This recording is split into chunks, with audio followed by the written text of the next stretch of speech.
Hey everyone, welcome to part 2 of my series on the Eons. For this video series, I wanted to go over all the lore and theories that I could find on each of the Eons that we know of in Honkai Star Rail. In today's video, we'll be covering Qlipoth the Preservation, Yaoshi the Abundance, Lan the Hunt, and Long the Permanence. If you are new to this video series, you may want to check out my prior video on the Eons, which goes over the general lore, but if not, that's totally fine as well, as I try to structure these videos in a way that's easy to pick up and understand. With the intro out of the way, let's get to talking about the lore and theories regarding these specific Eons. To start off part 2 of this series, let's talk about Qlipoth the Preservation, also known as the Amber Lord. Unfortunately, not a lot is known about the origins of Qlipoth. But what we do know is that they are considered to be one of the oldest known Eons, having survived an event called the Dusk Wars. The only other Eon that could potentially be older than the Amber Lord is Ouroboros the Veracity. However, Ouroboros and the Leviathans have not been spotted for a long time, meaning that Qlipoth could potentially be the oldest living Eon in Honkai Star Rail. Just as a side note here, we'll talk more about Ouroboros and the Leviathans later in this video series. Qlipoth the Preservation is most well known as being the builder of the Celestial Comet Wall, which is also commonly referred to as the Subspace Crystalline Barrier and the Great Attractor Base. According to various myths and legends, Qlipoth once foresaw a disaster that would obliterate the universe. This revelation was so profound that it forced the Amber Lord to isolate themselves from the other Eons to build a barrier around the living universe. Other versions of the myth speculate that Qlipoth became a slave to some other Eons. These Eons then commanded the Amber Lord to construct a wall, which they have been tirelessly building for centuries. Of the two legends surrounding Qlipoth, a majority believe in the first legend. We get some support for this in the simulated universe encounter with the Amber Lord. Upon running into the simulated Akivili, Qlipoth issues a warning to the Eon of Trailblaze, potentially referencing the existential threat that endangers the living universe. Additionally, according to lore entries written by Fu Shren, one of Qlipoth's goals is to isolate contact between planets. By building the Subspace Crystalline Barrier, the Amber Lord is able to separate and protect all the worlds in the cosmos. Lastly, Qlipoth seems to generally keep to themselves, which also downplays the idea that they serve as a slave to other Eons. If they truly served the other Eons, I would expect there to be some sort of external communication or pressure to keep Qlipoth at work. Regardless, Qlipoth's true motivations and reasons for building the wall remain completely shrouded in mystery. But I do have a theory on this, which we will get to in a minute, so just keep this in the back of your mind until then. When we talk about the Subspace Crystalline Barrier, we should also keep in mind that this wall is massive. In a lore entry written by Fu Shren, the original 9 Xianzhou ships that set out from their home planet once came across this giant wall, and the structure itself was so large that it was able to serve as a barrier between the endless void and the living universe. In other lore entries, the barrier is described as a light years long seal. If you aren't familiar, a light year is the distance it takes for light to travel in 1 year. Since nothing can travel faster than light, and it moves a set distance in a specific period of time, scientists created the light year to measure distances between objects in space. In 1 year, light can travel about 5.88 trillion miles or 9.56 trillion kilometers. Since the barrier created by Qlipoth spans several light years, I'm sure you can imagine just how massive this wall is.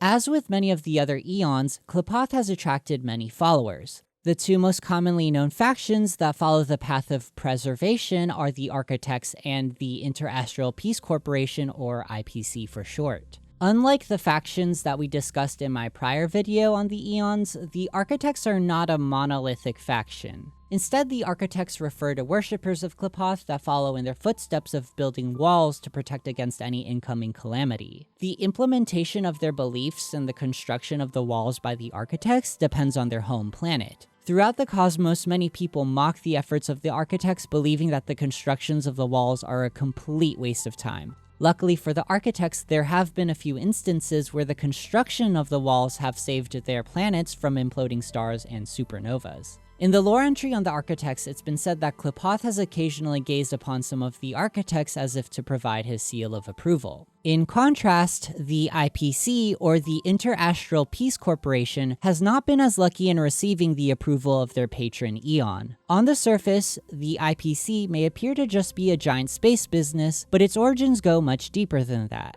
When it was founded, and even to this day, the IPC's sole purpose and goal is to support Qlipoth in the construction of the Subspace Crystalline barrier. Early on, the IPC would engage in trade with other planets or star systems for resources to give to the Amber Lord. Over time, the IPC has expanded its product offerings and introduced the credit system to the universe. Today, it's grown to be the largest known organization in Honkai Star Rail. Aside from stockpiling resources for Qlipoth, the IPC keeps any secrets regarding their Aeon very close to their hearts. They even keep close tabs on the Amber Lord's location, always making sure that they are deploying resources and materials on a regular basis to help in the construction of the Subspace Crystalline barrier. Unfortunately, the Aeon of Preservation has paid little to no attention to the IPC. Even with an emanator of preservation working at the IPC currently, the Amber Lord continues to ignore the IPC's efforts. Despite this fact, the IPC has not forgotten its original purpose and continues to dedicate themselves to Qlipoth. Sounds like a really one-sided relationship to me. Before we get into my theories on Qlipoth,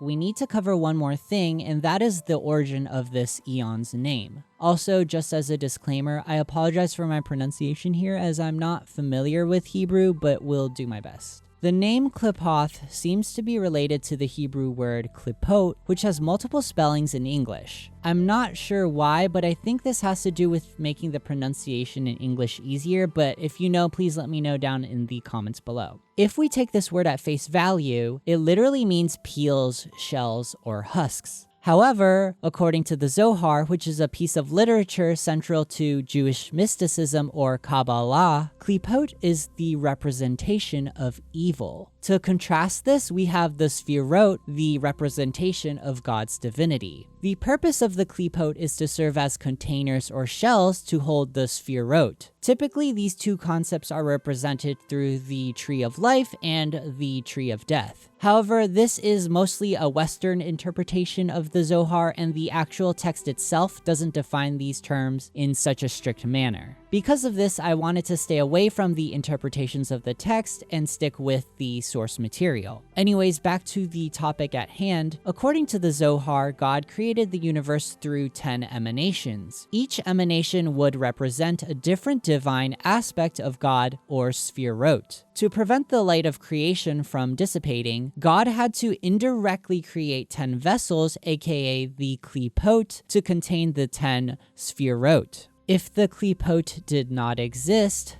the nature of God would be presented to humanity in a singular divine form, which is something humanity would never be able to comprehend. Only by observing the 10 Sefirot, or the aspects of God, could one come to an understanding of the nature of God and their existence. In this interpretation of creation, humanity is not at fault for evil and sin, rather it already existed in the form of the Klippot during the process of creation. And because the Klippot serve as shells to contain the Sefirot, they end up partially concealing God's divine nature from humanity. Anyways, I could talk about this for hours, but if you're interested in this topic, I definitely recommend researching it, as I barely scratched the surface when it comes to the Klippot and the Sefirot. Tying this all back to Honkai Star Rail, the Klippot clearly serve as the inspiration for the Amber Lord's name, but it could also potentially explain why the Aeon of Preservation is building a wall around the universe. This leads into my two theories regarding Qlipoth: the internal threat theory and the external threat theory. And it's gonna get weird and wild, but please just bear with me. The internal threat theory is the idea that the existential threat that endangers the universe does not come from the void, but rather from within. Going back to our discussion on the Klippot, the Sefirot had to be contained by the Klippot to prevent the divine nature of God from dissipating. Similarly, Qlipoth could be building a wall to contain the universe to prevent its destruction. And this is where we have to reference physics to understand this theory. According to Hubble's law, all the galaxies in the universe are moving away from Earth, which indicates that the universe is in a constant state of expansion. Given that energy within a system is not infinite, the universe in theory will reach a point where the expansion results in energy being evenly distributed throughout the cosmos. When this occurs, it will result in the heat death of the universe, where all physical processes cease to exist. In order to prevent the destruction of the universe, Qlipoth started building the wall to prevent any further expansion of the universe. Similar to how the Klippot preserved divinity by preventing the dispersion of the Sefirot, the Subspace Crystalline barrier is used by Qlipoth to contain the universe and prevent its further expansion, which will ultimately prevent the heat death of the universe. The second theory revolves around the idea that an external force threatens the universe. Typically, walls and barriers are built to keep something out. Likewise, this theory postulates that Qlipoth is constructing this wall to protect the universe from an external force. In the game, Fushren refers to the barrier built by Qlipoth as the Echidna Skywall. And if you didn't know, echidnas are a type of anteater with spines on their backs, which are used to deter predators. Also, fun fact, unlike other mammals, echidnas lay eggs as opposed to giving birth to live young. Anyways, back to the topic at hand, these anteaters are named after a creature from Greek mythology with the same name. Echidna, from the Greek legends, was a monstrous creature that was half woman and half snake. She gave birth to many of the monsters from Greek mythology, including Cerberus, Orthus, the Nemean lion, and the Sphinx. Curiously, many of her offspring were used to guard locations or objects, but that isn't central to this theory. What I find very interesting is that according to the Orphic tradition of Greek mythology, Echidna was a child of Faunus. Sound familiar, right? Well, this is because Faunus is speculated to be the primordial one from Genshin Impact's lore. My Enkanomiya lore video goes more in depth into Faunus and the primordial one, so please check that out if you're interested. But essentially, Faunus is believed to have been a descender that invaded Teyvat when it was ruled by the dragons. He then waged a war against the dragons and won. After this victory against the dragons, Faunus would then reshape the world of Teyvat and create humanity. Later on, other descenders would invade Teyvat and push Faunus out, but every time this occurred, it would result in great destruction and upheaval within Teyvat.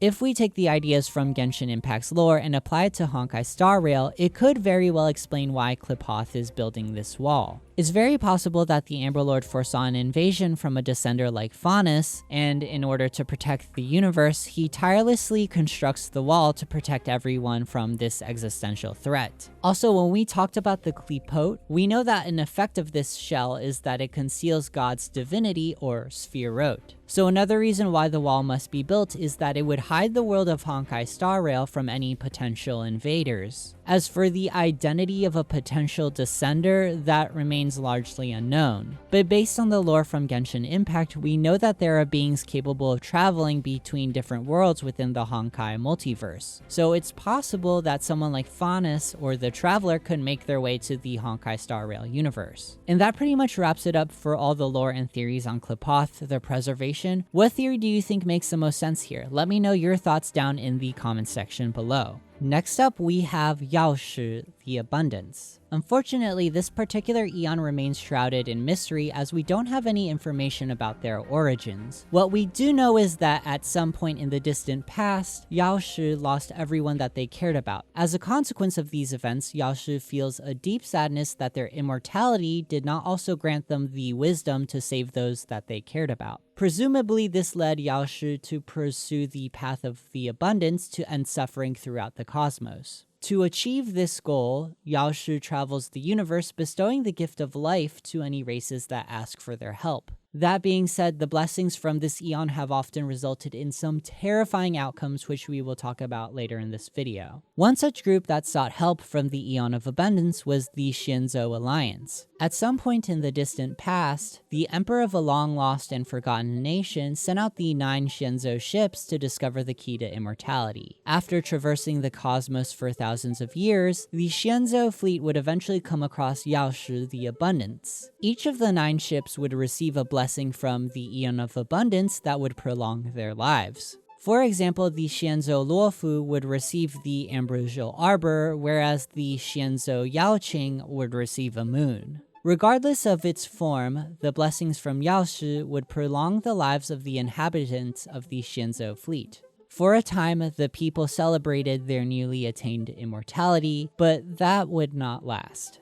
As the lifespans of people increased, the populations on each of the Xianzhou ships ballooned, and the competition for resources on each of these ships increased. This resulted in infighting between the inhabitants, which would lead to several devastating civil wars. Additionally, the people would soon discover that their immortality would come at a price. As the years passed, those blessed with long life would eventually go mad and mutate into abominations. No individual was immune from this effect, and those that underwent this change would come to be known as the Mara struck. As this became more prevalent, people would come to see the blessings from Yaoshi as a curse. To make matters worse, the blessings from Yaoshi would also attract the attention of external parties. Elixir Seekers and Denizens of the Abundance would be drawn to the Xianzhou fleet. These factions would attempt to take the blessings from the Aeon of Abundance for themselves. Because of this, the Xianzhou fleet would have to engage in countless wars and conflicts just to survive. As time passed, the situation would only grow more dire until one day the very existence of the coalition was threatened. It was at this time that a Xianzhou native would fuse with the Heliobai Emperor to become Lan, the Aeon of the Hunt.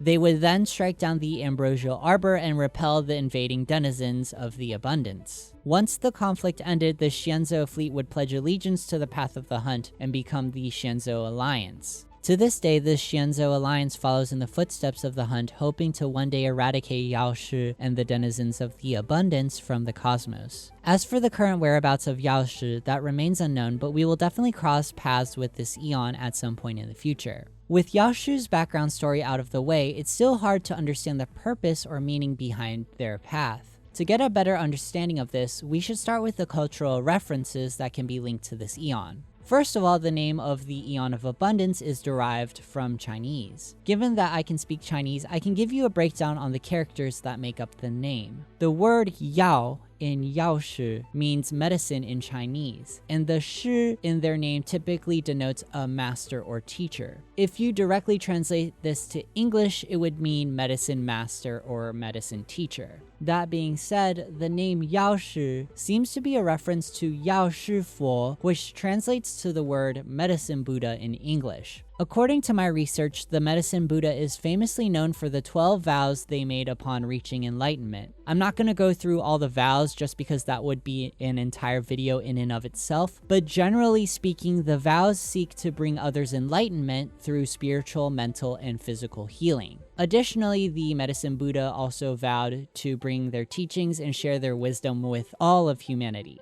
Going back to Honkai Star Rail, a lot of the teachings of the medicine Buddha overlap with Yaoshi's beliefs. In the Thousand-Handed Merciful Medicus Salvation lore entry, we learned that Yaoshi views death as the ultimate root of suffering. Just like the medicine Buddha, Yaoshi seeks to bring enlightenment to all living beings by eradicating death in all its forms. Taking this a step further, they also state that the bodies of all living things serve as a prison which can only be freed through their blessings. Interestingly, in the simulated universe, Yaoshi echoes a similar sentiment to Akivili. How can a body bounded by its limits cross the boundless oceans? May you give up your burdens, be removed from the cycle of being, and set yourself free from suffering. According to this lore entry, Yaoshi views the physical form of living beings as corrupt. It's only through healing and the proliferation of life that one can escape what Yaoshi views as suffering. Something interesting that you'll notice is that many of the lore entries and characters in the game associate Yaoshi with immortality. However, given what we just talked about, Yaoshi is more focused on the proliferation of life. What this means is that Yaoshi's ultimate goal is not immortality, rather it's ensuring boundless life. From this perspective, a boundless life means eradicating all obstacles that prevent life from proliferating. In some cases, this means that the flesh must be transformed into a new life form, resulting in the abominations of the abundance. If we follow this logic, immortality and becoming Mara-struck are simply byproducts of a boundless life. In addition, the name of the path itself hints at this idea as well. When something is abundant, it means that you have an oversufficient or overly plentiful amount of something. Through their blessings, Yaoshi helps living beings transcend their limits and become abundant with life. Unfortunately, this often has negative consequences like becoming an abomination. But at the end of the day, life continues on for the individual regardless of whether or not they've maintained their sanity. And this is where we run into a moral dilemma. Is Yaoshi evil? Obviously, this conversation can get philosophical and we could debate back and forth without ultimately coming to a conclusion, but I just want to leave you all with a thought. It's very easy to condemn Yaoshi as being evil. However, I don't think things are so black and white. Sometimes good things can result in something bad down the line. Let's use cancer treatments as an example. Radiation therapy and chemotherapy can be effective treatments for eradicating cancer cells. However, studies have shown that these treatment types can also increase the risk for a secondary cancer down the line. Does that risk devalue these treatments for cancer? Many would say not necessarily. Similarly, the blessings from Yaoshi can significantly extend an individual's life before they become Mara-struck. So in some ways, it's a good thing as people are able to live longer than if they weren't blessed. Also, Yaoshi's blessings appear to work better on some races than others. For example, it appears that the Borazin and the Wing Weavers have benefited from the blessings of the abundance. That being said, there's also all the negative effects from having a long life, like conflict, resource scarcity, and the curse of the Mara. I guess what I'm trying to say here is that while it might be easy to write off Yaoshi as evil or good, I think there's an argument to be made that these blessings of life sit in the gray area as opposed to being black and white. So we spent a bit of time going over the ideology of Yaoshi and the abundance, but I also wanted to cover the mechanics of the blessing itself. Typically, when Yaoshi blesses a specific planet or race, they will plant a seed that will grow into a massive fruit-bearing tree. Any individual that consumes the fruit from the tree will receive the blessings of the abundance. Alternatively, the fruit can be converted into an elixir, which can also be used to deliver the blessing. That being said, the blessings from Yaoshi have also taken other forms. For example, the Xianzhou Yaoqing has a moon, and some planets have been gifted with the ambergris of abundance. Regardless, once an individual is blessed, their body will undergo some biological modifications. The first change is that all cells within the body gain the ability to transform between stem cells and differentiated cells. The second major change is that the body will create a standard template that the person will revert to based on a specific moment in time. Essentially, this means that a person is locked into a specific point in their life cycle. So for example, if my standard template was set to what my body was like at 21, I would be forever 21. Okay, all jokes aside, this is how the Xianzhou natives experience long life. Please note that how this standard template is determined still remains unknown. My understanding is it has nothing to do with when the blessing is received. It seems as if the blessing itself picks a specific age that the standard is based on, but that's just my own conjecture here. Either way, at some point, the standard that was established will be overwritten, transforming the living being into the Mara-struck. The early symptoms of the Mara often go unnoticed, but as it takes root, the victim will begin to display the signs of the 5 decays. At this point, it's only a matter of time before the individual becomes fully Mara-struck. On the Xianzhou ships, the Ten Lords Commission is responsible for monitoring the status of the Mara amongst its citizens. Any person displaying the 5 signs of decay will be picked up by the Commission and have their soul sent off to the afterlife. If the Ten Lords Commission fails in their duty, the person will go mad and become fully Mara-struck. So far in the game, Mara-struck individuals become these humanoid plant-like beings. The leaves that cover the bodies of the Mara-struck are very reminiscent of the ginkgo leaf. In many Asian cultures, the ginkgo tree and its leaves represent longevity, vitality, and long life, which ties back into the themes surrounding the abundance.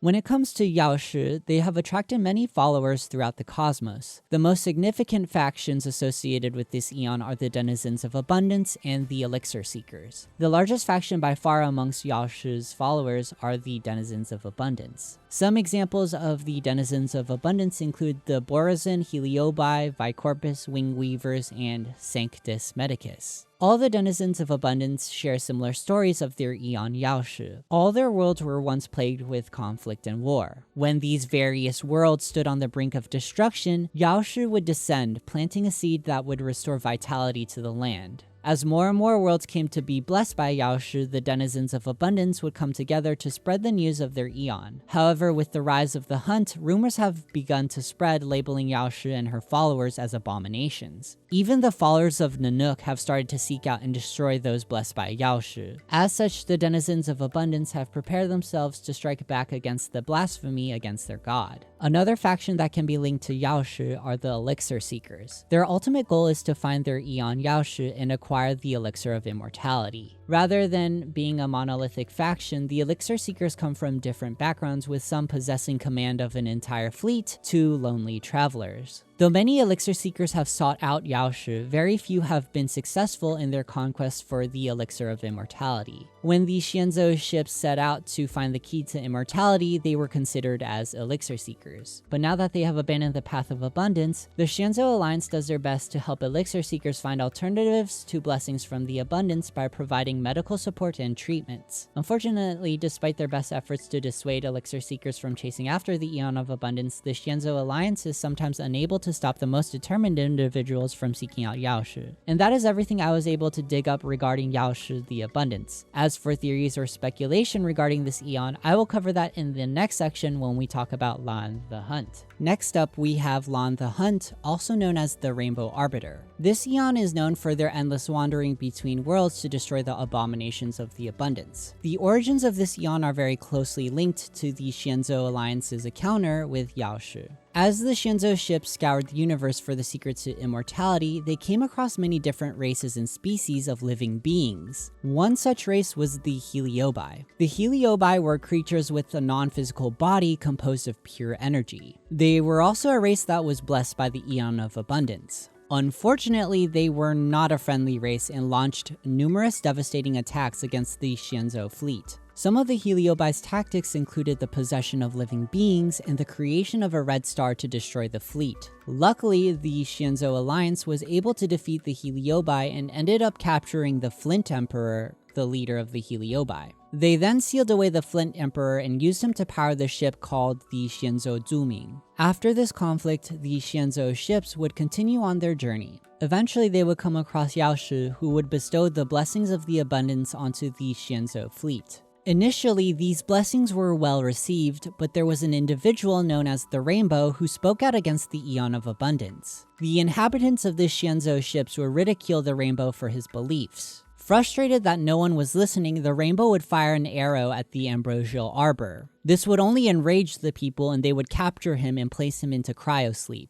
As time passed, all the things that the Rainbow warned the people of would come true. The conflict would come to a head when Moldrasil, the homeland of the Wing Weavers, would descend onto the Xianzhou fleet. An interesting property of Moldrasil is that its branches can create portals to any location within the universe. Because of this, Moldrasil was able to create a portal that somehow linked it to the ambrosial arbor, allowing the Wing Weavers to attack the Luofu and the rest of the Xianzhou fleet. In their desperation, the Xianzhou fleet would release the Rainbow from his cryosleep to help with the crisis. Upon awakening, the Rainbow would seek the help from the Flint Emperor in fighting against the Denizens of Abundance. In exchange for the power of the Heliobi, the Rainbow would give up his body to the Flint Emperor. Together, the Rainbow and Flint Emperor fired an arrow so powerful that it completely destroyed the ambrosial arbor and shattered the portal created by Moldrasil. When the dust from the battle settled, both the Rainbow and Flint Emperor disappeared. It's assumed that the Rainbow and Flint Emperor both ascended to Aeonhood, becoming the being known as Lan the Hunt.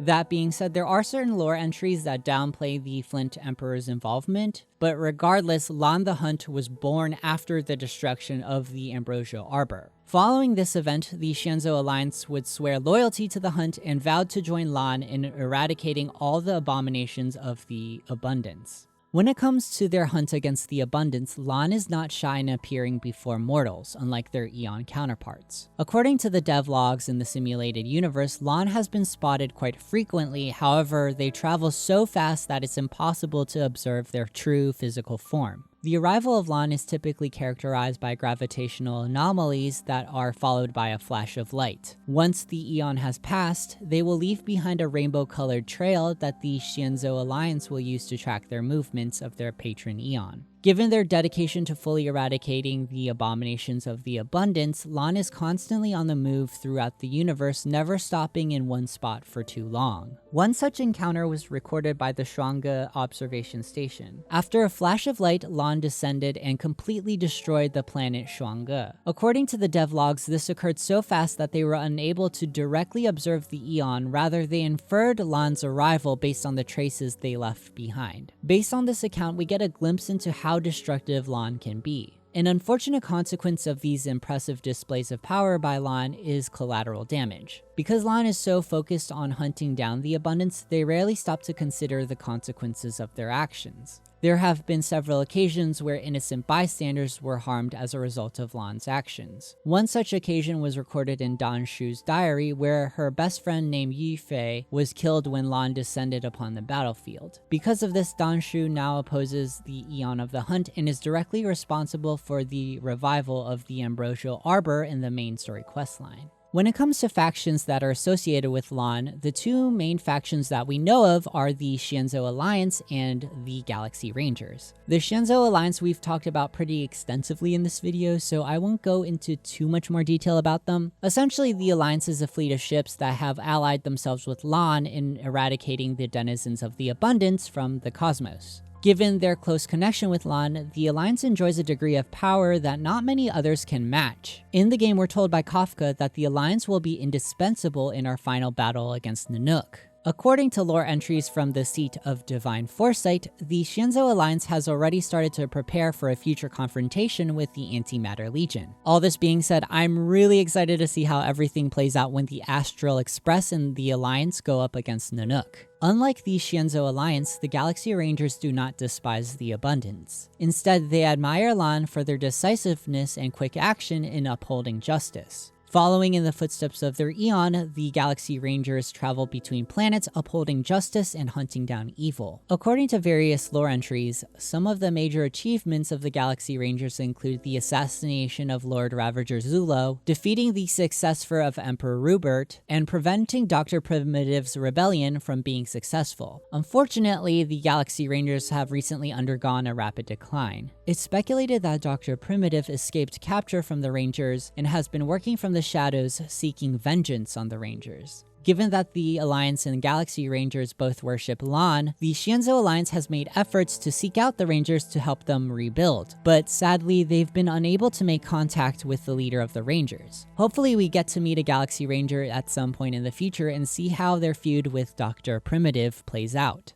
Now that we've gone through most of the lore on Lan and Yaoshi, I wanted to go through my theory and speculation on these two Aeons. I've seen a lot of people saying that Lan represents death and Yaoshi represents life. And while I think that's true to a certain extent, it's definitely oversimplifying the nature and dynamic of these Aeons. To understand the true nature of these Aeons, we have to look at them collectively. To me, Yaoshi and Lan represent the importance of the balance between life and death, predator and prey. It's hard for me to put this into words, so let me use a real-life example to illustrate what I mean. In a perfect ecosystem, the animals, plants, and microorganisms maintain a balance that creates a sustainable habitat. By keeping each other in check, these organisms create a web of interdependent relationships that ensures balanced recycling of resources such that no one group dominates the others. The herbivores keep the primary producers in check, and the predators keep the herbivores in check. But what happens if this balance is broken? Well, in comes the invasive species. Invasive species occur when non-native organisms are introduced to an ecosystem and threaten the existence of the local flora and fauna. This typically occurs through human intervention, whether it be on purpose or by accident.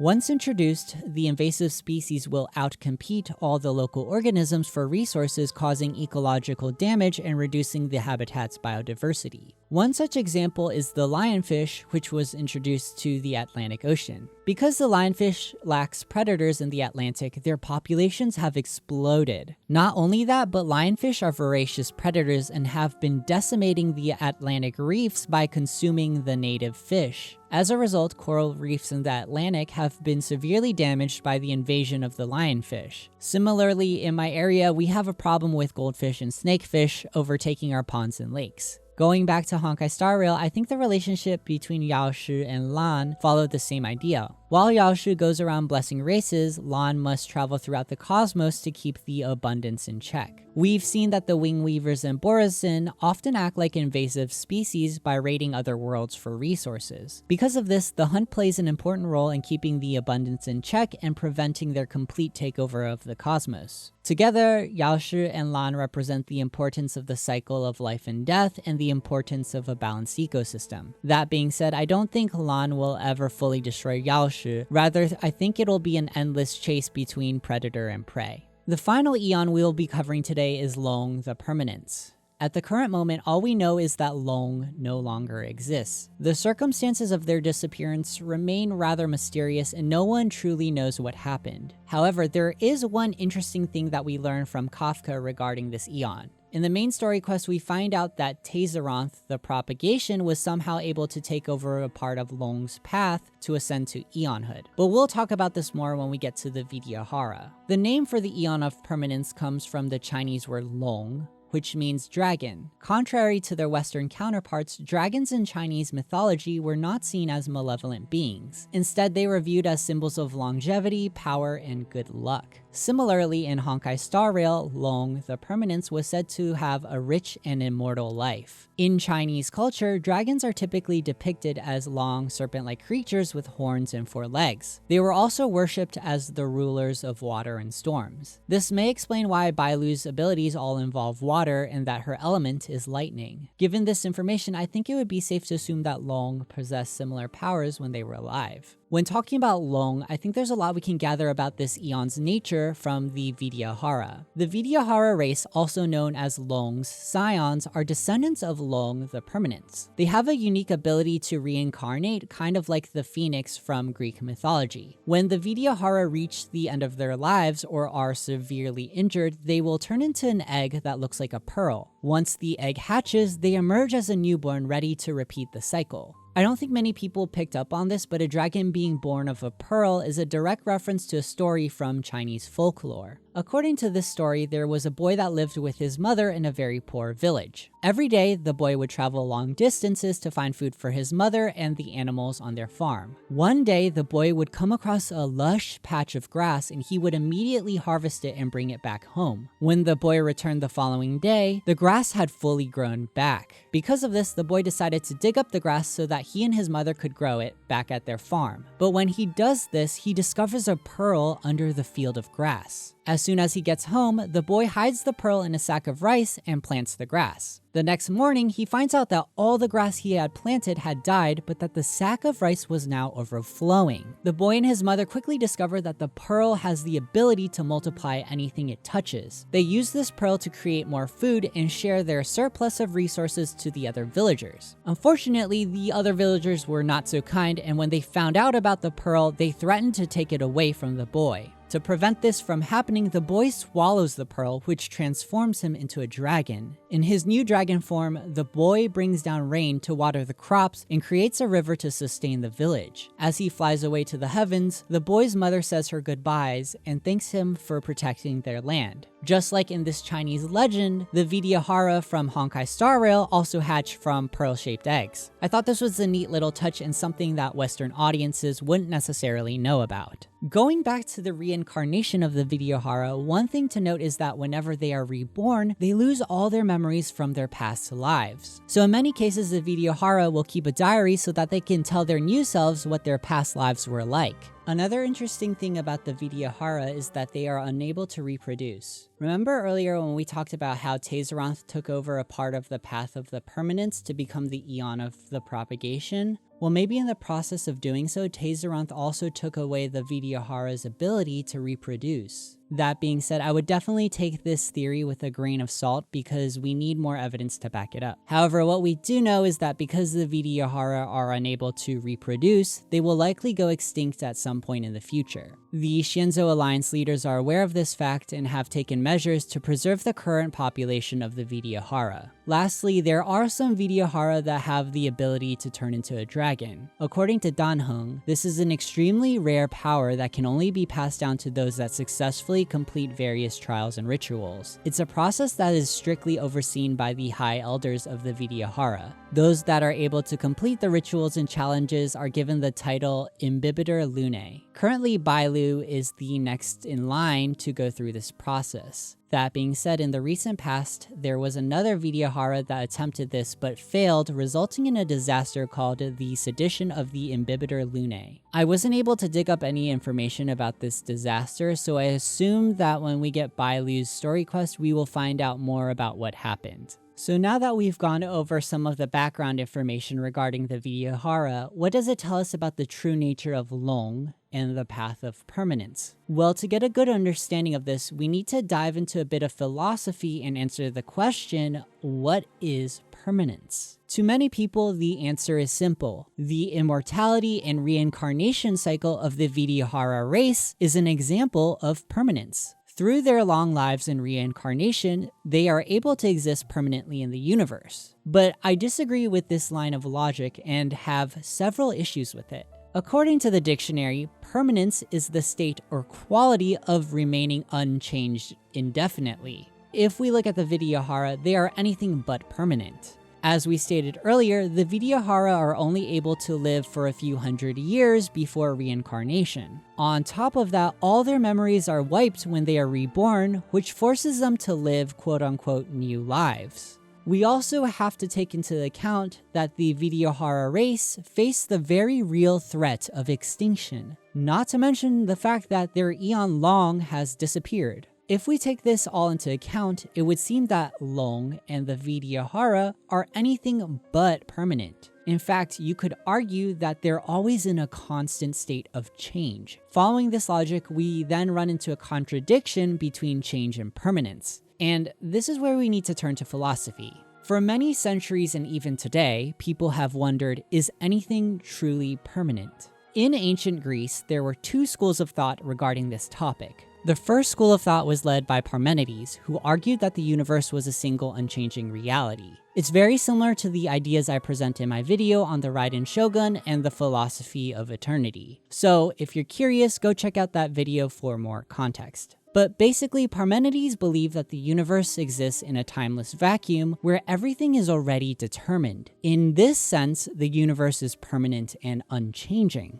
On the other hand, Heraclitus, a contemporary of Parmenides, argued the opposite. Heraclitus believed that the universe was in a constant state of flux and change, and that nothing could be permanent. So, who's correct here? Well, this is something that philosophers and academics argue to this day. It's definitely not a simple topic, but I wanted to give you my thoughts on the philosophy of permanence. I don't think change and permanence are mutually exclusive ideas. For some things to be impermanent, it implies that there are things that are permanent. In other words, for something to change, we need to have some sort of definition for things that don't change, aka permanence, and vice versa. So what am I trying to get at here? Basically, I believe that the permanent state of the universe is change. And I think this lines up with what we know about Long, the Vidyadhara, and the path of permanence. The Vidyadhara have the ability to reincarnate and live out multiple lives. They're constantly changing and experiencing the change of the universe around them. Similarly, I think Long realized that the universe is in a permanent state of change, which is why they disappeared. My theory here is that Long will eventually be reborn through the Vidyadhara. We know that some Vidyadhara are capable of turning into dragons. Perhaps the process of selecting an Imbibitor Lunae is just one step in the process of becoming the Aeon of Permanence. And this ties back to the Chinese myth of the dragon pearl, where a dragon leaves behind a pearl which transforms a boy into a dragon. If we connect all these dots, I think we have pretty strong evidence supporting the theory that Long will be reincarnated through their descendants, the Vidyadhara. Anyways, just a crazy little theory of mine, but let me know what your thoughts are on this down in the comment section below. I really do think I could have done an entire video on Long and the philosophy of permanence, but let me know if that's something that you would be interested in. And that's pretty much it for part 2 of my series on the lore of the Eons. Sorry for taking so long to make this video. Diablo 4 came out, and then when I went to finish my script, I realized there was some stuff I left out from my notes, and then I had to rewrite a bunch of stuff, so it was just a process. But yeah, let me know what your thoughts are on this video. In any case, don't forget to subscribe, like this video if you enjoyed it, and leave a comment for the algorithm. And I'll see you guys next time. Peace!